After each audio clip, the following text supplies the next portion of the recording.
think in general, we're going to discuss a little bit the idea of colors. Gevanim. We're going to go through a little bit some of the pshat, Rabbi's Jewish side of these ideas, some of the things we learned, and to make a little sense out of them. So in general, when we think about the idea of colors, we are thinking about in terms of our relationship to color.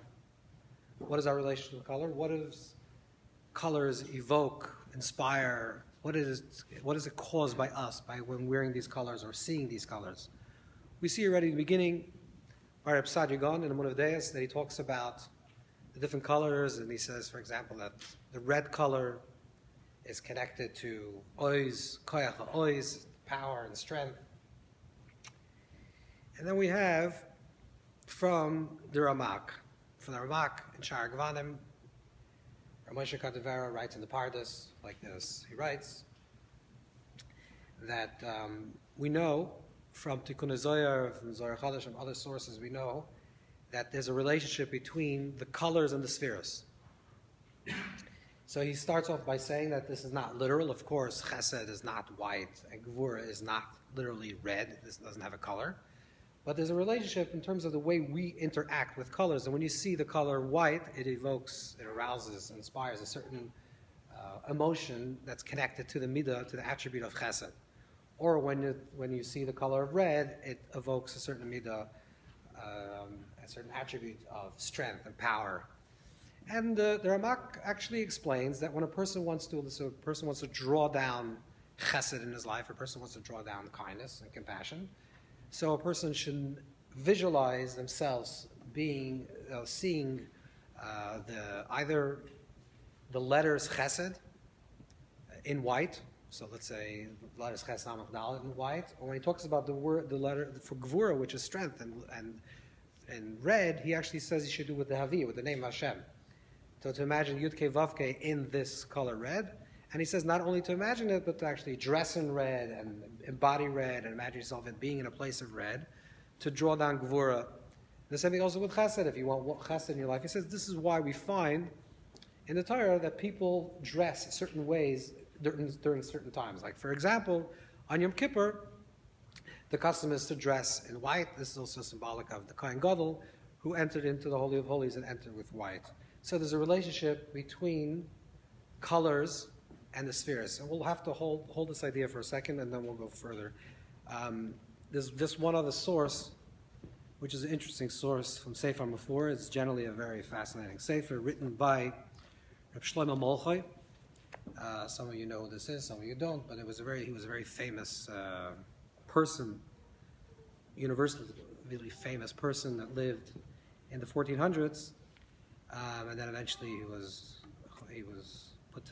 killed by and all the Mukabalim from Yosef Cairo and the Balachredim and Lazaskari, they all speak about him in very glowing terms. And he had a very short life. He was a very, very brilliant person, and his narrative, his story is not so relevant for here. But he also writes in Sefer Mafur, his whole religious experience, his whole period of time of being from was a few years. And in those few years, he produced Svarim. So this is a call for everybody in this room to start writing. And in this very short period of time where he was in ignoramus, he didn't know Aleph Beis, a few years later he was writing Svarim, he was writing books. He writes that he doesn't write about the spheres, but he talks about the planets. That the Shiva Koich,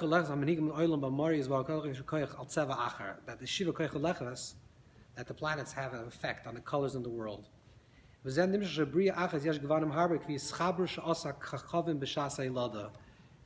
that things that are created with multiple colors, this is because there was an effect of these planets or stars at that particular time. And as for, he says, this is connected to the Paraduma, the red heifer, which is connected to Mazel Maidim, and which is connected to Mars, and connected to blood, etc. Anyways, it's an interesting other source, but you see that the Mukabalim, at that period of time, you see clearly that during the 1400s and into the 1500s, you see that the Kabbalists were dealing a lot with colors, the world of color. how do we relate to color? What do we do with color? Is it a practice to think about color? And this somewhat was lost a little bit. It was certainly a very vibrant tradition with the Jews that lived in Spain. And if you're just familiar a little bit with the history of Jews in Spain, it was a very colorful time. People dressed in a lot of color. There was it was very vibrant color. And as Jews migrated toward the darker parts of the world, which is the colder, darker places in Eastern Europe and Russia and Ukraine and Poland, they became more black and white. So a lot of the tradition of colors were lost. The Baal Shem Tov, as we know, revived a lot of the older traditions. We know also from Shifcha Baal Shem that the Baal Shem Tov said that he was connected very much with the Ramak, or Meshach HaDevera. And we find from Agir de Pirka, where he says that when a person sees things in this world, everything a person sees, they have to ask themselves, what are they seeing? What's the purpose? What is it trying to evoke? So he says not only what you see, but how you see it and what color you're seeing it in. If you see a particular color, you have to ask yourself, why is Hashem showing me these colors in this particular time? Okay, so this is the world of color. We're going to get back to it in terms of relating to it in a moment. But let's go to a different direction a little bit and start talking a little bit about the colors of really white and black, and then to understand the color scheme of things between the worlds of white and black. So, very simply, in terms of the spheres, we'll say that the Oyer itself, like the infinite light, again, it's not something that's tangible, but we'll just give imagery. The infinite light is colorless, formless, endless, infinity. And the process of this light becoming vested in the physical world, or becoming more contextualized and formed, is that it becomes more colorful. So if you had to scheme it on a color scheme, I don't know if that's the right word, but if you had to project it on a color scheme and say it goes from this color to that color, you would say that the Ein Sof, or the infinite light, the source, would be colorless. And as it becomes more rarefied and concretized, it becomes more colorful. And so the harshest color, or the densest color, would be Or Tichla, would be dark blue. So this is also what it says in the Zohar, in Bereshis, and Luchas, and the Sefer Chredim, we quoted over here, that it says that the Or Chavira, the higher light, is white, the lowest light is Or Tichla. Now, Or Tichla means a very dark blue, and the reason why it's not called black is because black would be the absence, in this context, would be the absence of any transparency. It would be so opaque that you don't see anything. So if you say that there's light, the light of Hashem is being present in this world. So if you see it as white, now, in your imagination, you're seeing it as white, so you're feeling it as giving and rachamim and open and compassion. You're feeling it a little darker, so you feel it more like din, or constriction and judgment. Then you feel it so dark, but you feel a tiny glimmer of light, that would be Or Tichla. So there's still some light that's penetrating through that darker light. But if you don't see any light, there's no light. You can't call it light anymore. That's already chayshach. But it goes from the transparent light into the darker lights. Now, so this would be that white light would be the highest form of light, or transparent light would be even higher, but like white light would be the highest form of light, lavam, and then the darkest form of light under the Or Tichla, under Tchelas, would be shachar, would be completely black. So you have white to black, and everything else is in between.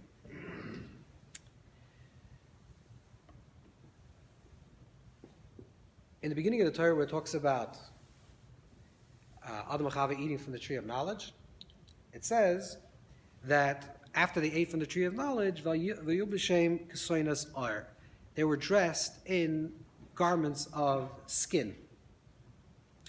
So Rabbeinu Bechai writes, which you learn, Rabbeinu Bechai writes on this pasuk, that this is the Or Tachash. That it was Nivra L'Shaita L'Kvoidai. At the Or Tachash, we learn in the story of the Mishkan, where they cover the Mishkan with this type of mythical, magical animal, skins of this particular animal. And the reason why it's called Tachash is because Sas V'Sameach it receives, it has enjoyment from all the multiple colors that it has. So it's a multicolored skin. Many colors. So Adam Machava, by Yubashim Or, that they were dressed with this Or, means that they were dressed with many colors.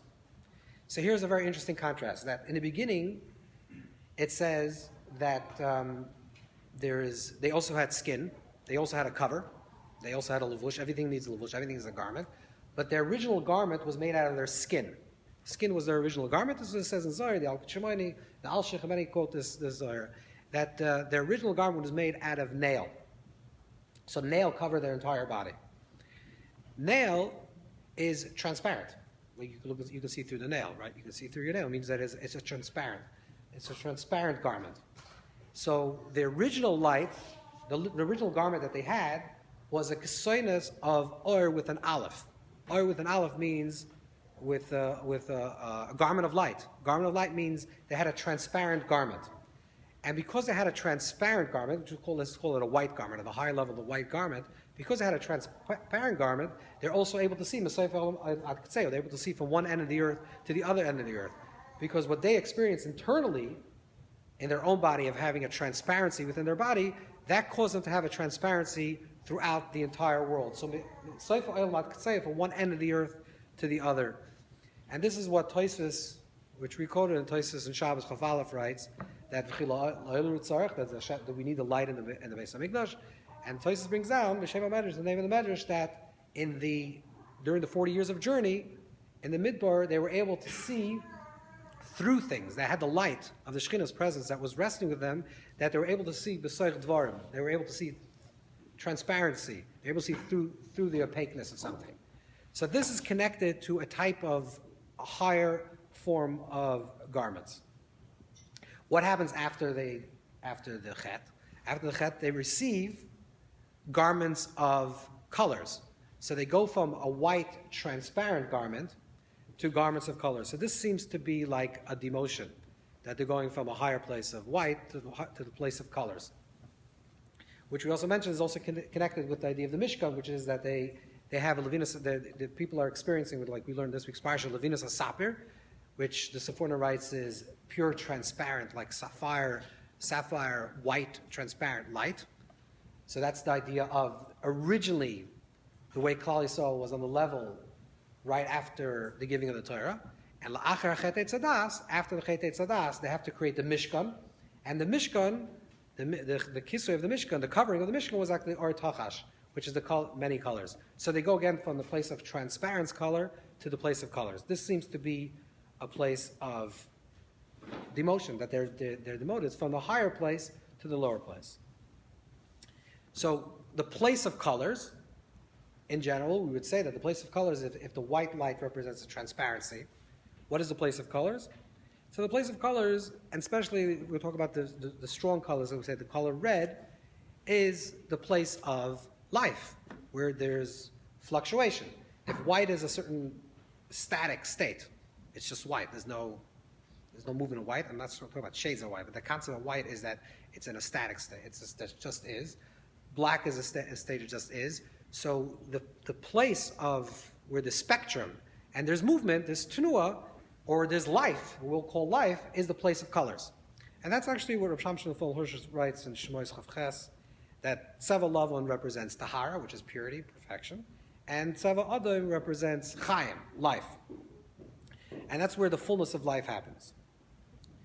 So the place of white, what is white? White, the Maharal writes, in Gevuras Hashem, Perek Chaf Aleph, that Lavan is the Tzeva Pashat, is the simple color. Therefore, a Kohen Gadol goes into the Kodesh HaKadoshim, the Holy of Holies, with the Beged Lavan, with the white garment. So what is the idea of the white? The white represents a Pashut, a simplicity that has the potential upon which all the multiplicity or all the complexities can be written upon it. But white represents the place of the pashtus, of the simplicity of the source. This is also the language of the Alter Rebbe in Likutei Torah and Torah in Vayetze, Gavan Lavan hu atzmus hadavar mehusay.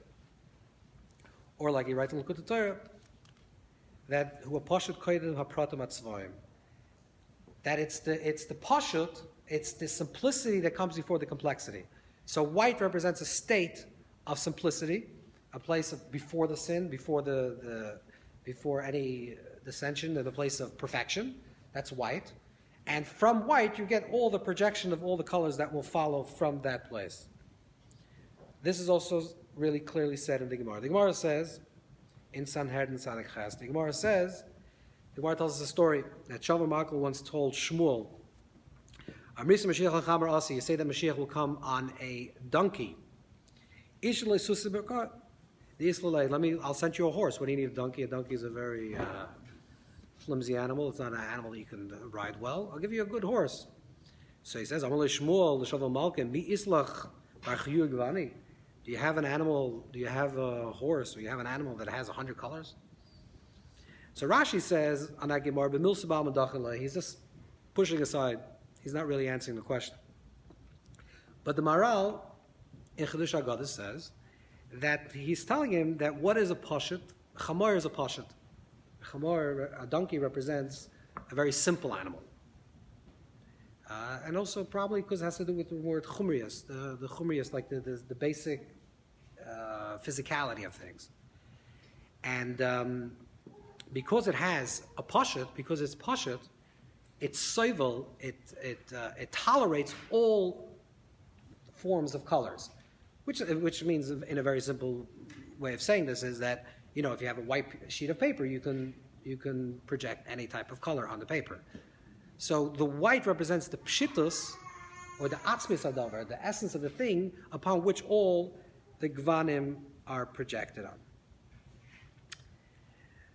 So the source of everything is really white, the source of all colors. And I'm not talking about scientifically.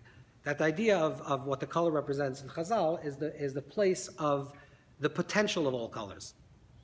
So it's the perfect pshitus, the perfect simplicity that will tolerate and gives rise to all the possibility of colors. And this is also clearly said in the Tanchuma. The Tanchuma Tazria says, "Boi virei atavas hazeh," come see this peacock that has over 366 different colors, many different colors. And where is it noitza from? Atipa shalavan. Where is it created from? The atipa, the drop of lavan that's white, which means that everything originates from the point of white. The same thing also with the creation of man. You have the zera lavan, and then there's the item, but the lavan is the essential ingredient of everything comes from the white, and all colors and all manifestations and all different things that arise from life come from that point of white. So that's why white is really connected to Tara, to purity. Why is white connected to Tara? Because purity represents a state where there's new potential of life that's going to be birthed. You're not saying that you're already in your new actual self. You're saying a person purifies himself. It says, I have this negativity that I'm holding on to. I'm going to purify myself. I'm going to let go of those negative things, and now I'm going to start from new. But you're starting from new. It's still from scratch. There's nothing yet there. So it's the potential of what life can bring. So the idea of the color of white in Chazal represents the beginning of things, the potential and the rising of things that are going to begin. What is black? So that's on the opposite spectrum, not between the colors, but the opposite spectrum. If you have white transparency or white on one end, and then you'll have the darkest color, which would be, let's say, the color black, or the absence of all color would be the color black. What does the color black represent? That's absolute. That's the finality. That's the ending. So white represents the beginning of life, the beginning of the potential of life, the beginning of things that could arise, and black represents the absolute ending of things and the definition of things as is, and there's no other movement. This is why shachar, black, is connected to Avelis, is connected to mourning, like you learned in the Gemara, Bava Kama, that says, Pamra Reish Gelusa Leza Zeira, he saw him that he was wearing black. He asked him why he was wearing black. He says, because of Lina Yerushalayim. He's mourning on Yerushalayim, that's Montes. Or like the Gemara in Shabbos, Kuf Yadalit says, that the Gemara says, Al Kiveni Loi B'Kenim, Loi B'Kenim Levenim, Loi B'Kenim Shchayim, don't dress me when when I'm in the grave, not with white garments, not with dark garments, because if white garments, then I lose my judgment, then I'm going to be someone that's joyful in place of Avelis, or the opposite. I'm going to wear dark garments, going to be Avelis, mourning in a place of joy, which means that the idea of black is specifically in the world of Chazal is connected to endings, to death, to mourning. And also to the idea, we'll have to take questions soon because I want to get through this, and also to the idea of din, judgment. Like the Medrash says, it's actually Yerushalmi, it's also brought down in the Medrash, Yerushalmi Rosh Hashanah, and the Torah brings it down in the Shulchan Aruch, beginning of Hilchos Rosh Hashanah, that says that derech of a person, the custom of a person that's about to go to be judged, is someone to wear black garments. Because you're going in to be judged, you wear black garments. But Klal Yisrael, Leloivshin Levenim, V'satan Levenim, dressed in white because they're betuchim that they're going to have a good year on Rosh Hashanah. So the idea of black is connected very much also to absolute judgment, seriousness, and death. So if white represents the potential, black represents the ending, the process. Or in the language of the Maharal, Teferes Yisrael, Perek Nutais, Kashachor Davar Mevur V'Nikar. It's something that's clear and defined, and there's no argument that this is what it is. So black represents the finality. This is what it is. It's clear. This is what it has to be. And so therefore, like we'll say that shachar is adam hushalaka. Like the Gemara says in it, that really black is what is red that became darkened, like we learned in the Gemara about the 5 different types of blood, which means that it's the ending of all these processes of all red and blue and etc. Finally, you get to the color of black. That's the ending. Okay. Now let's think about the color black for a few moments. What is, in Halacha, where do we find a requirement to have something in the color of black? Where do we see that something has to be black? Tefillin, correct. So let's start with tefillin. So the Rambam in Perek Gimel Halacha Aleph in the laws of tefillin writes like this, that there are 8 things how we make tefillin that is halacha l'moshe Sinai. Halacha l'moshe Sinai means it's halacha, it's an absolute halacha l'moshe Sinai, and halacha l'moshe Sinai translated means it's an absolute law and there is no debate about it. This is the way it has to be done. There's 10 overall arching ideas how to make tefillin in tefillin. 2 of them are connected with the writing of the tefillin, and 10 how to make the actual tefillin. One of the halacha l'moshe Sinai, one of the halacha l'moshe Sinai, which is halacha, absolute law, l'moshe Sinai, is that the ritzuos have to be shchuras, that the straps of the tefillin have to be black. So technically, you could have your bottom, the box of the tefillin could be green, could be another color, yellow, but you have to make sure, but the ritzuos, the external part of the ritzuos, the outside part of the ritzuos, which is the straps, must be black. This is halacha l'moshe Sinai. And every color you can do any color. However, the Rambam concludes, v'noy l'tefillin sheyekulam shchuras, ha'ketzitza v'ritzuos kulam. The Rambam says that the beauty, so listen to the word because we'll see what beauty means, that the beauty of the tefillin is that it should be entirely black. So most people do most of what the Rambam rules, and this is what the halacha is, that most people have black tefillin, black ritzuos. But how about the other side of the ritzuos, the inside side of the ritzuos? So up until very recently, to be honest, literally the last 30 years, everyone had leather-colored inside ritzuos.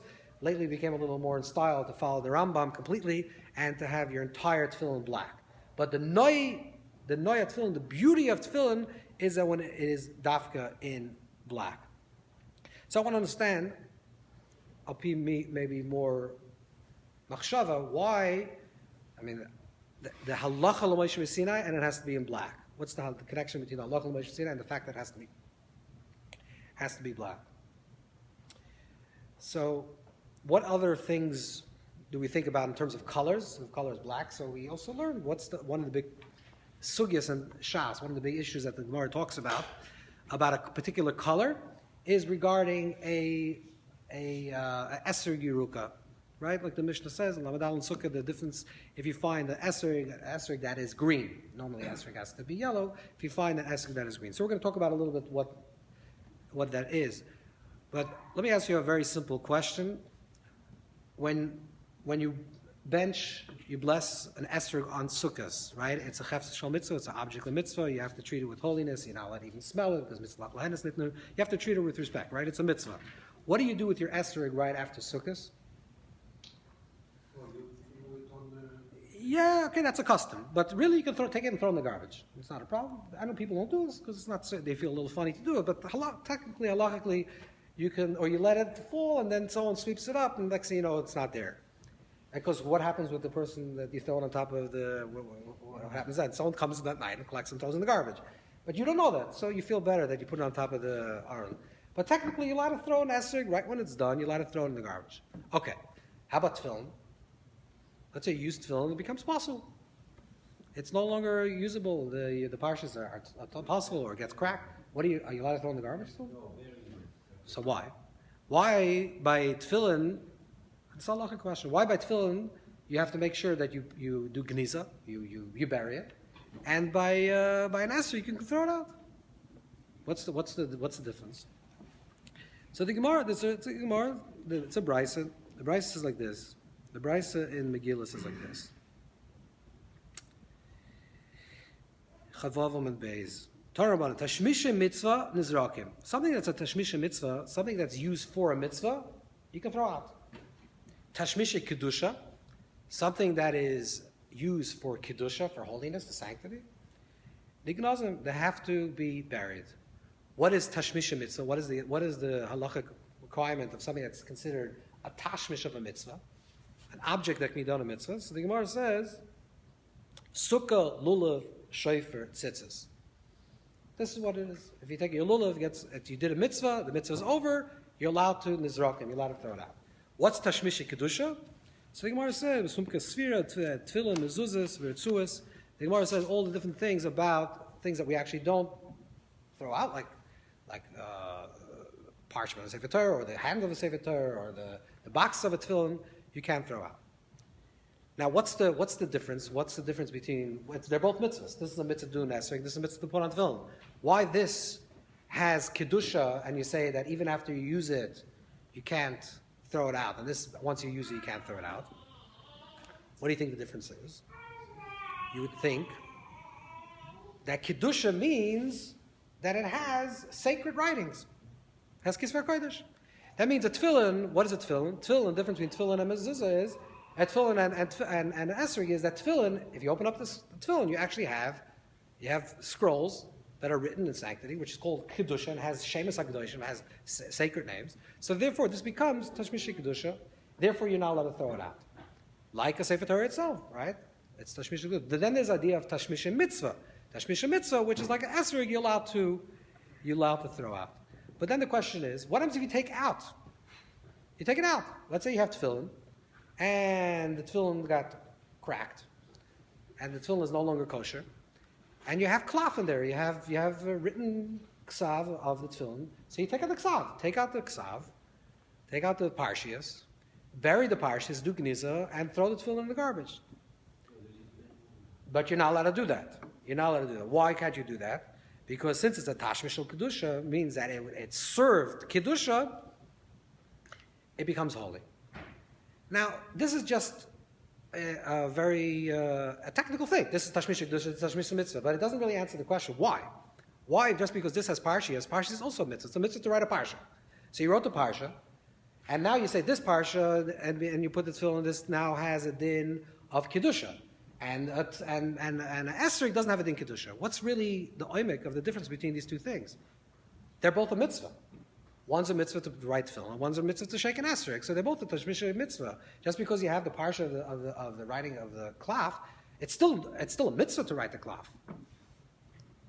Elamai, what do we have to say? We have to say that it has to do with the difference between Torah and mitzvah. That there's a distinction between Torah and mitzvah.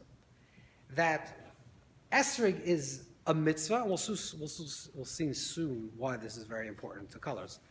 That esrog is connected to the world of mitzvahs, the practice. Tefillin, yes, it's a mitzvah, but because tefillin has parshias of Torah, since it has portions of the Torah that's written on a klaf, therefore it's more connected to the oir of Torah, to the light of Torah. One is connected to Torah, and one is connected to the world of mitzvahs. And they actually a distinction between these two has to be made. And I found this in Nefesh HaChaim, and it's a svara, but it's clear that this is what it is.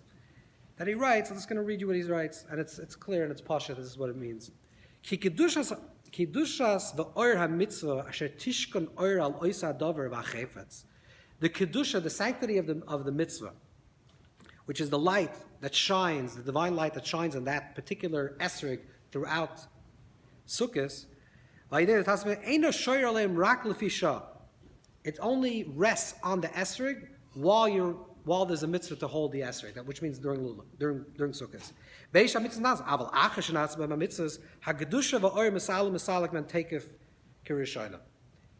The oil of the kedusha is a oil. The light of the kedusha of the esrog is a light that's connected to the mitzvah. Because it's connected to the mitzvah, it rests on the chayfetz of the mitzvah, on the object of the mitzvah, for when the mitzvah is being used. However, when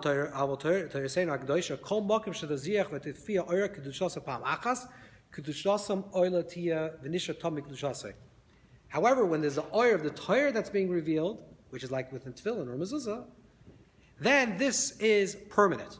Why?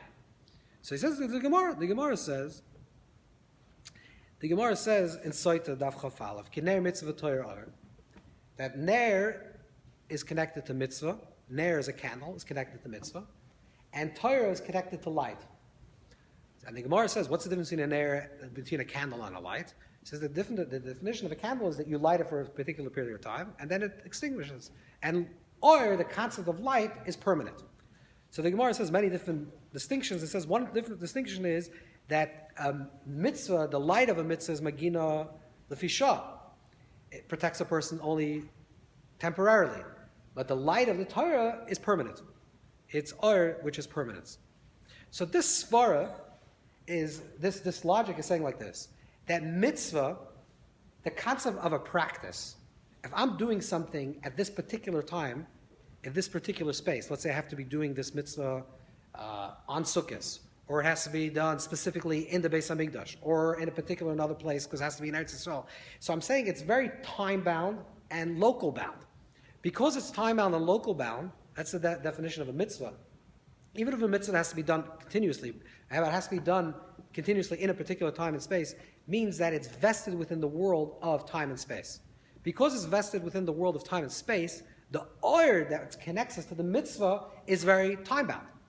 Which means when you're doing the mitzvah, you're doing the mitzvah. And when you're not doing the mitzvah, that oir, that light that's shining on that esrog, no longer exists in the esrog. However, the definition of Torah is something that's transcendent of the rhythm of time. It's eternal. Because it represents eternity, when we have an expression of the oir of Torah in this world, therefore it's always permanent. Now this can be explained why it has to be black.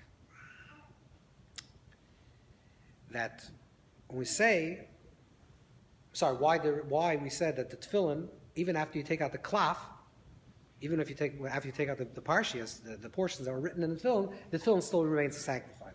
Because we're saying that the oir that exists within the tefillin is the oir of the Torah, is the light of the Torah. And because the light of the Torah is permanent, and it's not time-bound, so therefore, even if you take out the parshias, now what we're saying is now the entire ritzuas and the entire batim now become like the oir of the Torah.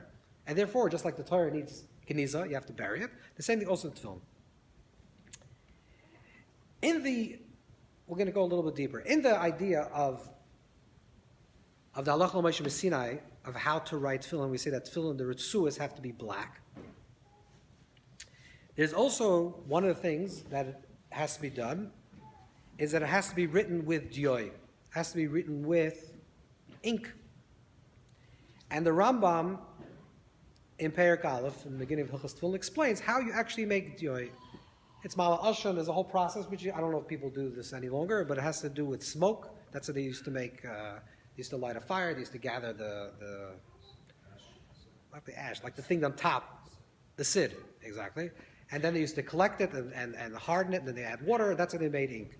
So the Rambam gives a description of how you actually make ink. Then the Rambam says that the main thing is, if you want to make it with ink, it has to be davar ha'omed, ve'ein nimchak lo. It has to be something that is permanent, something that lasts, and something that you can actually read very well. So he says, so what's the halacha l'Moshe Sinai? Because technically you can make it with anything. So the Rambam says the halacha l'Moshe Sinai is that it has to be black. The halacha l'Moshe Sinai is that the Sefer Torah and the tefillin, the mezuzah, you have to write the tefillin. It has to be written with black ink. Whatever the ink that you make, that's not going to be so relevant as the color of the ink. The Sefer Torah has to be written in black. If you write with any other ksav, it's possible. In Masechta Sofrim, in Perek Aleph Tes, one of the small Masechtas Ksav, one of the small tractates of the Talmud, the Gemara brings on a story. The small Gemara brings on a story. Maise b'Teras Alexander. There was a story with the Alexander the Great's Sefer Torah. Alexander the Great wrote a Sefer Torah. I don't know if this means literally or he commissioned the Sefer Torah, but the Greeks wrote a Torah. So if the Greeks wrote a Torah, what did they do? So the Greeks said, we're going to write a Torah, we're going to use black ink, but when it's going to come to the name of Hashem, we're going to have to make it prominent. The name of Hashem is not going to be just regular black ink. So we're going to make it beautiful. What are we going to do? What's the most beautiful color we can think of? We're going to make it gold. So they wrote the Sefer Torah to make it the yoifi. The Greeks were into the yoifi, to beauty. So they said, for the yoifi of things, we're going to make the name of Hashem with gold. Upaslu, Chacham say gaznu. Chacham say we have to disregard the Sefer Torah. We have to hide it, which means that for us, what Chazal is saying is that it's not kosher at all. What we're saying is that the yoifi, let's go back to the idea of Ritzus HaTefillin and the Torah HaTefillin. For us, the yoifi of something, of the yoifi HaTorah, in the world of Torah, the yoifi HaTorah is specifically in black ink. Not a color, but specifically in black ink. And that's really what the idea of black is. Because what is black? Black represents, like we said before, the finality. Black is the absolute, and there's no movement, there's no change. It's nicker, it's clear, and there's nothing exchangeable. The idea is loyte machlafis. It's not changing. We write to say everything, but the Torah that we have, the Halacha, the Torah of the Beis, of the world of Bria, the world of creation, of absolute, what we're supposed to do, is a Torah of black. It's eish shchur agab eish levana, and there's no movement, there's no change, and it's absolute. Now we can understand why the Ritzuas also have to be black. Now, because like we say, that the Ritzuas halacha l'Moshe Sinai has to be black. There's oisius that you write in the ksav, in the klaf, in the parshias. But we also know that the Ritzuas of the tefillin also have oisius. What do the Ritzuas of the tefillin have? The shin daled yud, and God the Toisus over there, Megillah says, lav dafka this pshat, but we'll say, according to this pshat, that the shin is in the tefillin shel yad, the tefillin shel rosh, and the yud and the daled you create with your hand and the back and the knots and the little knot that's touching it is the shin daled yud. So you actually have oisius. If you have oisius, then what do you have to write it on? Black. So the reason why it's halacha l'Moshe Sinai that you need the ritzuas to be black, because the halacha l'Moshe Sinai is that it has to be Torah. Torah is halacha, and Torah is permanent and unchangeable. So when you do ritzuas, which is actually tashmish shel kedusha, because it's carrying the light of the oisis Torah, but in it itself is oisis Torah. So Chazal say, the halacha l'Moshe Sinai says, what is the most important thing to be black? Is the ritzuas, not the bottom, because the bottom, the box of the tefillin themselves, is just holding the oisis of the Torah. It's like the klaf that's holding the oisis. That doesn't have to be black. But the ritzuas, if the ritzuas are the oisis themselves, so the oisis is shchuras ka'erev. Shchuras ka'erev has to be black because it's absolute, it's halacha.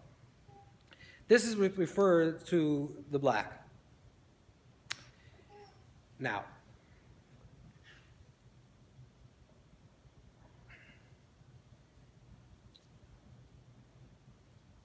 so you have white or transparent, which is the root of everything, or the source of all light, the source of the potential, and the tire, the place of purity, the place of potential. You have the place of the absolute, where things are concretized, and absolute, which is the idea of shachar, which is Torah. It's absolute and unchanging. Where does life occur? In the place of the change, in the place of the colors. So we said before that other Machshava and Sod exists in the place of white. La'achar achet, after the sin, they exist in the place of tachash, where their oils were the place of colors. You can see that as a demotion, or you could say that was the original plan. The original plan of the Bria, of the creation, is Nara Lil Bnei Adam. Hashem wants us to be in the place of life, and life is colorful. And that's the same thing also with the Mishkan. You can look at the Mishkan like Rashi Shita, and say that the Mishkan is like a concession, a conceding of Hashem's part, and saying, okay, listen, you need some type of intermediary, because you're going to do an idol worship, so I'm going to give you like a holy intermediary, you can connect with me. And it comes after the Chet. But according to the Ramban and according to the Zohar, the original intention was that there should be a Mishkan. So even after they saw Levinas HaSapir, the original intention is that there should be Or Tochash. There should be a place of colors, a place of a lot of different colors, a lot of different sounds. A place of the fullness of life should be expressed. So here is something interesting. That when it comes to the world of Torah, Oisis HaTorah is black. When it comes to the world of mitzvahs, is where we find color. The only place where we find color is actually with chafetzim of mitzvah. When you talk about, not tefillin, because tefillin we say is tashmish kedusha, it's a chafetz of Torah. But where do we find, like we learned a lot of different things, a lot of simonei ha-mitzvah, like me'emas ha'kar rishon b'shachris, when is the mitzvah to lein kasher, telas ha'karti, when you can tell this color. Or you have hayanuka de sumak, or hayanuka de yorok, with the laws of milah, is red or is green, or the halachas of the chamisha damim, all with regards to, or yerek kakarti, all with regards to the world of mitzvah. Which means, because the world of mitzvah is connected to the world of Gevanim. So there's the Torah of mitzvah. Nagdamas Pirush Mishnah and Nagdamas Aramam, the Rambam writes that there's the idea of the Torah of mitzvah. Torah is Torah shebiksav, va mitzvah zu pirushay. Mitzvah represents the pirush of the Torah shebiksav. So what's the pirush of Torah shebiksav? So the Rambam writes the mitzvah represents Torah shebal peh. What's the basic distinction between Torah shebiksav and Torah shebal peh? Torah shebiksav means I follow the law because it's the law. Why do I do this? Why do I do this? Because that's what the Rebbe told me I should do. This is the Torah shebiksav. There's no human participation. It's not about me. It's about this is the way it has to be. Where's Torah shebal peh? What is Torah shebal peh? What's the process of Torah shebal peh? Torah shebal peh, the process of Torah shebal peh is when we're participating. So when we're participating in a dakus way, in a very refined way, the difference between Torah shebiksav and Torah shebal peh is actually the difference between Torah and mitzvah. Torah is eternal, which is Megino Matzlah on all times, which means that it's transcendent of all time, has nothing to do with us. Mitzvahs are practices. That's the place that we exist, and we're participating in life, using this particular time to do this particular mitzvah. So mitzvah is, and that's what the Rambam says, the mitzvah is Torah shebal peh. Mitzvah is like the place of Torah shebal peh. So where do we find the world of colors? And very prominently where we find the world of colors. The world of colors, wherever Chazal talk about colors, it's not about the Torah, but it's specifically dafka, not in the halacha, which is halacha l'meshim, this is what he has to do, but in the svara, in the Torah shebal peh. When it comes to, let's say, esrog, if you have a green esrog, okay, so there's going to be machlokes, you're maybe Yehuda, if it's kosher, it's possible, which means that they're already participating. One says it's good, one says it's not good. One's going to say if it's green, and even la'alacha, that we say that it is good, green is only because it's nigmar, because it's going to be good, and the Bach will say that it's not going to be good, and the Chut Mashul will say with the Bach, the whole lamdas, it's going to say that it's not good. So in other words, the whole process of colors is when we're participating in the world of colors. So the world of colors is the world of where we are involved in this process. And this is really going back to the original idea we discovered in the beginning, which is the idea of the whole thing of the spheres being connected to the colors. Because, principally, the IYYUN Self, bless you, the IYYUN Self can create the world. I mean, David can create the world in many different ways. The IYYUN Self can create the world instantaneously. This whole process of 10 spheres, that the oil becomes more diminished and more diminished, and more diminished until it finally becomes malchus, then finally it's a container, it becomes a kli, and then it's articulated. This whole, what we'll call seder ishtalshelus, the process of creation, is not a requirement on the part of God. The part of God is Hashem is one. Hashem can create two. That's not the issue. Why does the whole process of the spheres come about?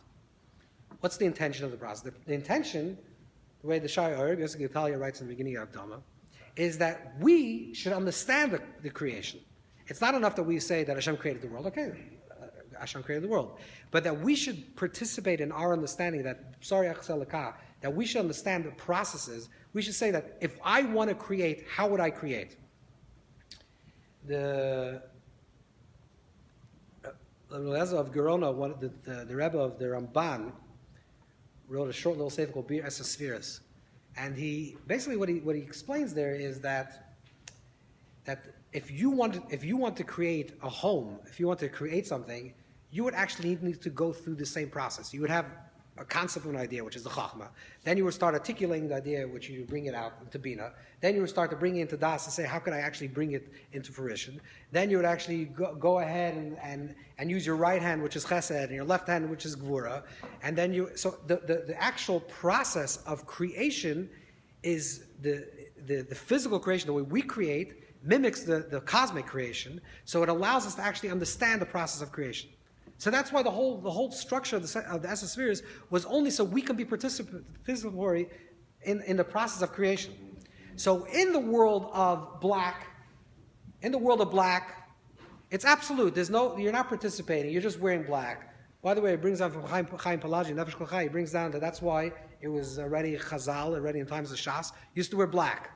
Because they represent the Talmud Chacham, they represent the Torah. So if you represent the Torah, you wear black because you represent. Okay, I'm not changing. I dressed black 1,000 years ago. I'm dressing black today. Black yesterday. Black tomorrow. The same color because that represents the Torah.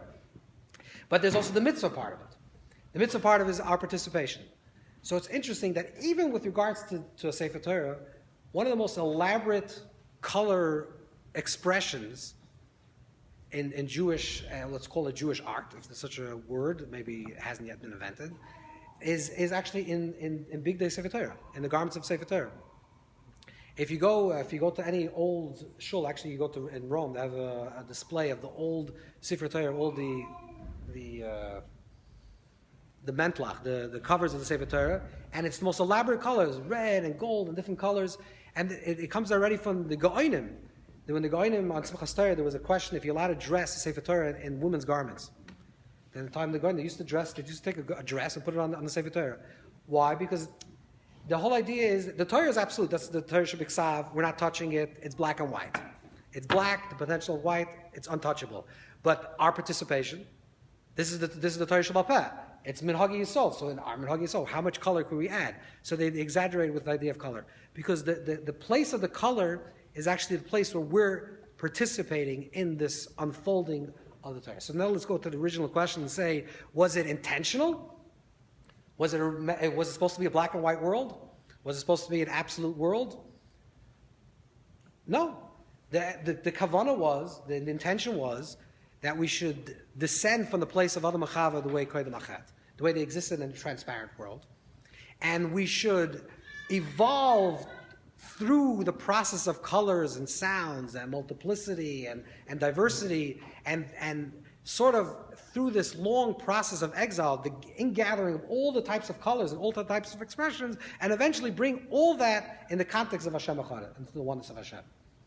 So it's the elevation of all the colors into the higher dimension, into the higher light. So it's the process of our participation, of our involvement, which is the mitzvah, and that's why we find the world of mitzvahs connected specifically to colors, or at least markings of mitzvahs, or where we do find colors that are particular. And when it comes to Torah, or Ritzuas Tefillin, which is like Oisis Torah, which is very specific, which is Halacha, Halacha is very much about black. And that's what I want to say. Yeah? So, we have a pasuk for this week's parsha that maybe you could connect, or I was just thinking about it. Yeah. Right after the Shvatim, which are quite black. And white, yes. And white. And it says, sorry,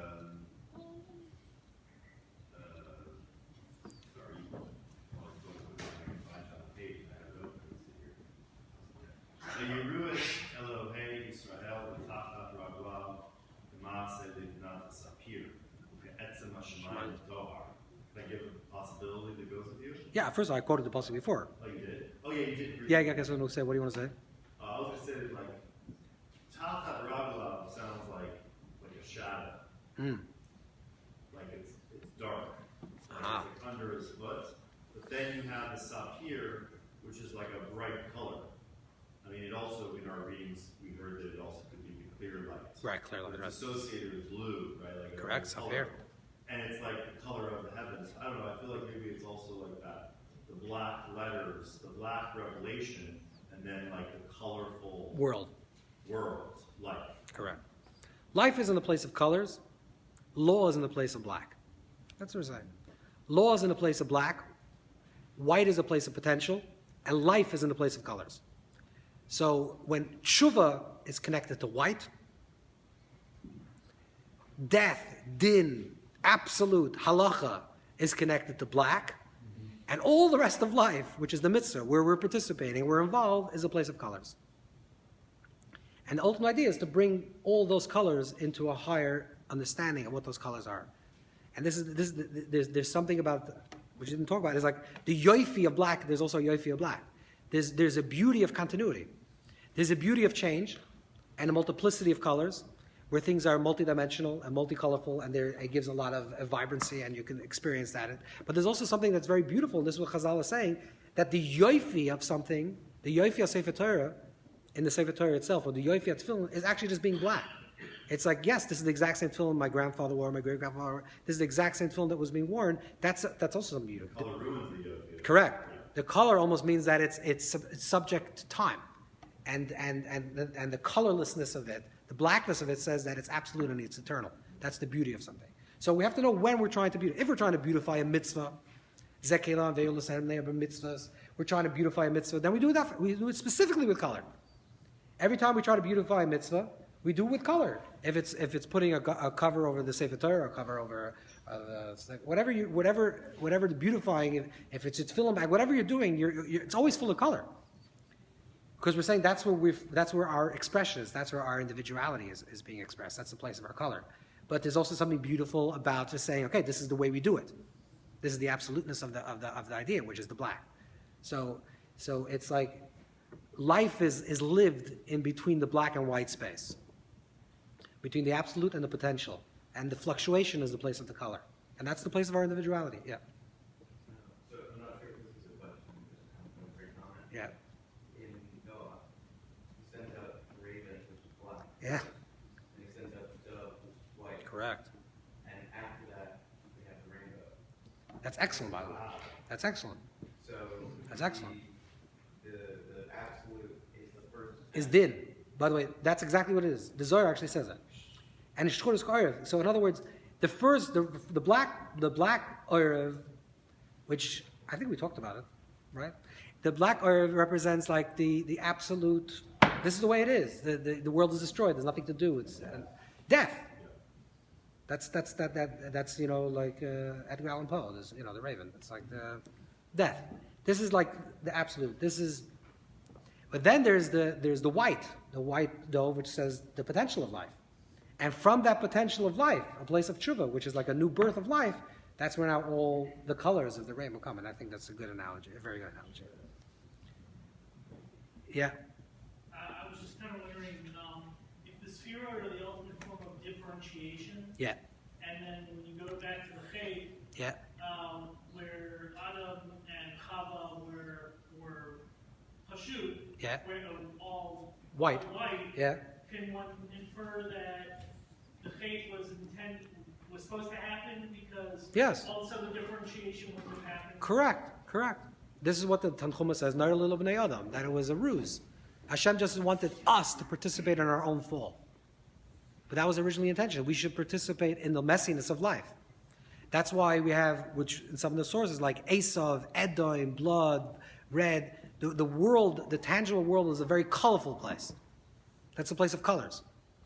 And that's where ultimately, that's the ultimate revelation of Hashem's presence. The oneness of Hashem is actually fully expressed when it can be expressed in the multiplicity of everything. Right? There's a singularity and there's a unity. Singularity is the oneness that exists before the multiplicity. That's just a singularity. It's like it's a colorless white. But the ultimate definition of beauty and the ultimate definition of unity is when all the multiple colors express one tapestry, one beautiful picture of the presence of Hashem. And that's the intention of creation. Yeah. Two questions that might not be quick enough, but one is, you mentioned that in the Spanish Yeah. especially from Jews where it's just mostly black and some white. It seems like there's a question then there of like that's sort of emphasizing din and just Torah and permanence, but without any allowance for expression, which could be through mitzvahs. I mean, in other words, you would think one could say that with all of these concepts, then dressing colorfully but with intention, with the colors representing the various spheres and Right. mitzvahs, that there would be a reason to do that rather than to reject that and go with just black mostly in white. And then the other. I don't think it's a question. I think it's a good analogy. I think you're right. Is there any? No, the black and white includes white as well, which is also Yeah, it's a black and white. First of all, it's also a black and white. It's not just dressing in black. It represents like it represents the absolute and the potential, but it's not the place of color. I agree that it has to do a little with gullus. It's when we are in a more gullus state, we tend to dress in darker colors because we're holding on to something that needs more permanence. There's less room for personal expression when your survival is at stake.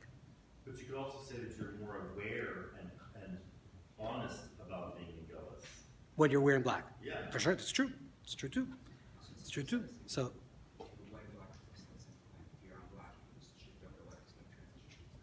It's binary. right, it's binary. Part of what I need to do. Yeah. The other thing is just real quick. Does Yeah. anybody bring down? It sounds like the rainbow. I mean, my understanding Yeah. is all mentioned is the rainbow. We see a rainbow as a reminder of the din of the flood, but really it sounds like the rainbow could be reinterpreted as representing the sort of like changeability and sort of fluidity of growth of life, rather than, in other words, that yes. It is. What do you mean? No. then the rainbow comes The rainbow's only showing the rainbow. It's the bris. On the contrary, it's a positive thing. It's a positive thing that's showing it's a negative generation, but it is a positive thing. That's why you're not allowed to look at the rainbow. Also, because it says it's like it's looking at the Shekhinah. There's like other reasons why you're not supposed to look at the rainbow. It's like it's the glory of the Shekhinah, which means that it's a positive thing. It's a positive thing saying that people are messing up. In other words, they're too, I don't want to say this. Maybe they're too colorful. Yeah. You know, they're no longer black and white. They're not. I think that you're already in the gulag. Exactly. So yeah, you need a little black and white. You're right. Yeah.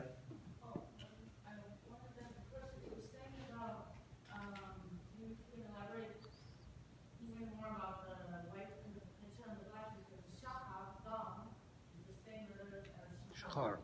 But it's the promise of light, right? It's not the darkest part of the night, it's actually the beginning of light coming. And then again, like you were saying about how death is so cold, but then I think that the black person may have to be white, even though you can't do the Shiur after you die, because there's no consciousness. So listen, like what you're saying is correct. In other words, everything has an opposite side. Yes, white. In general, white is the potential and the openness. And by the way, the reason partially why you dress a person in tachrichim and when the person passes on is because it's saying it's now a new journey. I'm not saying that it's. That's why the people that are mourning, the avelim dress in black, but you dress actually the mess, the person that died, in white, because for the people that are left in this world, for them it feels like an ending, but the person that just passed on, it's the beginning of their journey. So it's also going to be seen that way. But of course, you could say that. Of course, the darkest hour. The Medrash says that a person doesn't see from the white part of the eye; they actually see from the darkest part of their eye. So there's something about something we're getting to the point of such darkness that there's finally a release of a spark of light. Sometimes you have to go to the depth of darkness to really get to some. You have to hit rock bottom really before you can actually excavate any light. Also, we were reading about when you can read Kriya Shema in the morning, and it's for when you start to be able to distinguish colors. Right. And we were talking about how before that moment, it's basically black or white. Right. Basically, what you see is black. That's correct. And white. There's no color yet. The moment of Kriya Shema, and I guess you could say Shachar is a little bit later, is the moment when everybody, like, the black and white is giving birth to color. It's like the border of That's correct. the darkness. That's correct. It's and that's when mitzvahs begin. Mitzvahs begin when there's starting to be. You're following? Yeah. So mitzvahs begin when there's a possibility of colors.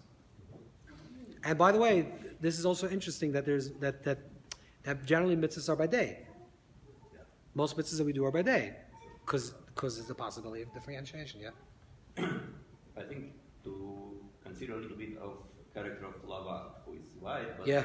it's quite different, diverse. So one idea which came to my mind that maybe he thought that white is good background for something colorful. So Lavan was background for Yaakov to grow.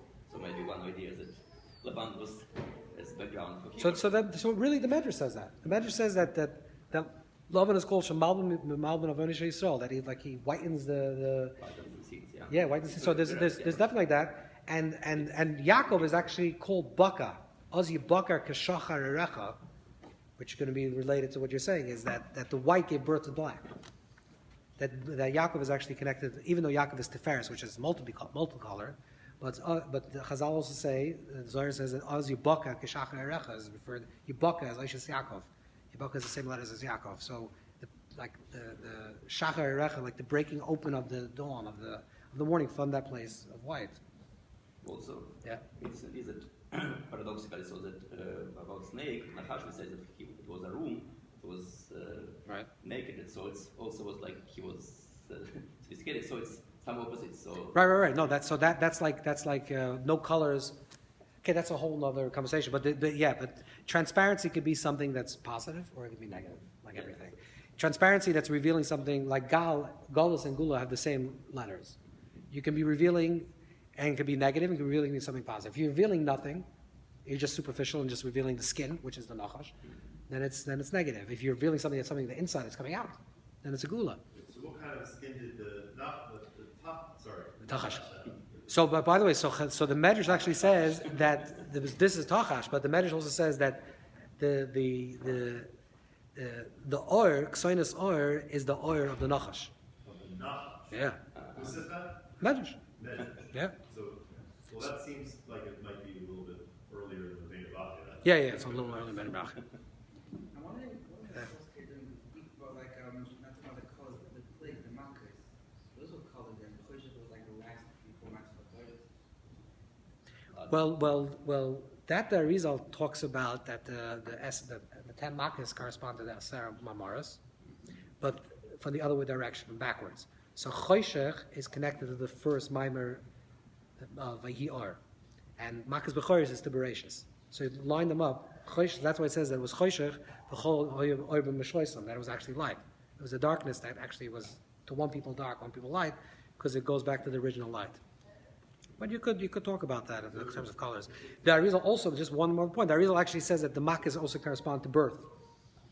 So he says that dam is actually a process of birth. And we learn that dam is connected to colors, yeah. I just wondered about like the color gray, which we consider to be a distinct color. There's a little bit of talk about casket, but like with gray, it's like there's movement, right? But That's it. So it depends how much movement there is. That's correct. The density of the color is how much light is penetrating through that color. That's the level of the sphere. That's what I just want to say in general. This is if you're talking about the spheres and their relationship to the colors. There's different patterns. The Sefer Yetzirah has one understanding, and there are makkahs. There's many different Kabbalim write different spheres, and the answer to the question is which one is it? Is none. It's how you relate to it. What this color means to you. For example, pink. Today, and this is also written in that book, Visualization of Imagery, pink today, Lafi Ani Daiti, I think, is a girl's color. Generally, pink, I don't know, today, I can't say, today really things change. But yesterday, when I was a child, pink was a child. But in the beginning of the 1900s, they used to dress little boys in pink in America. And then it switched. Who decided pink is a good color? It's decided. No, some guy woke up in the morning and said, Chanel decided, I don't know who decided. Okay, you would know, Taka, the sugya. Because the people were using the same clothes, they would have baby clothes, and for each baby that would come, they would reuse the clothes. So there's Something that was done. Marketing. It's marketing. So I'm saying so, but then you think about what this color means. Oh, do you think this is a masculine color, aggressive color? It could be, maybe for you, maybe a different generation they thought differently. So that's why it's not that the sphere has a color. The basic structure is transparency and density. The highest is transparent, the lowest is dense. How in between light pink is netzach and dark pink is the gura? Okay, that depends. Yeah. The Torah is like permanence. Yeah. The mitzvah is like the Esrog. Correct. Is compared, let's say, a candle. Correct. Why are things referred to compared to, let's say, candle, let's say, the neshama, the soul? Why is there? No, Ner Hashem Nishazon means in comparison to Hashem. Comparison to Hashem is temporary. For sure. The Ner of Hashem is Nishmazam. The lamp of Hashem, which is infinite, one, permanent. But everything, even the Torah, in our world is also. Correct. What do you mean the Torah is black? Really, the Torah is an absoluteness of something is not black. In our comparison, the world of color, we'll consider black the most permanent. Is really black a permanent color? In our estimation, black is. Exactly. The physical world of the neshama, let's say, is only a temporary thing. Comparison to Hashem. Yeah. It's a creation, so comparison to Hashem, it's considered finite. So, Everything's in comparison. That's what I said, Torah Shabbat, Torah Shabbat. Torah Shabbat will say that Torah is permanent.